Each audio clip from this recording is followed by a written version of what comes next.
nirmala kenyam kan nas dialan kontin barwais ni ba kalin ka to kane ni tanas biya kamal ka nuar online tv kajan gwasame bana rashe bana jakwen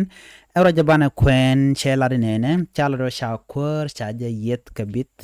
ke chaja mu ka bot gwas mangar ka ngar tin ka juba idp cam ke karof ji cam tere wacha ka juba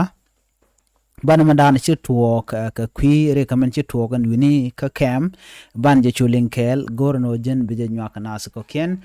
ko de lertiti de ken kula shu gosne tin gor kon ke de koten shit kamen shaling ka ten de shala no re cam ka juba e sha dol mutikurun wal bang wan chaje nektin ageng ni ki talung ni shala do sha kwar kwan re cam no mo ka shwa ngar taskalwa che chuladba ani ka gwas e chaja kwan ka jem an gwas mo shala do sha kwar mo chaja yat re wich ka juba ka kem chala do she bon medi te long dungno an kwar mo chaja mo ka bot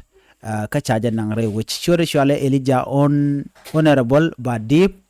cha nang duel wal ka juba en kem mo kem juba ye road mentere wi ka juba re kem kono mo teneti shop ke kine ti jandang wan idps tikare de ke shen kenja shala no sha ne dok cha ka yen tin go ken o kanetin kontin jas ka ko re wichin wini cha rajo mo cha jalat mi jara mo jidit ke jen channel ma der jen nyak nasen ko ken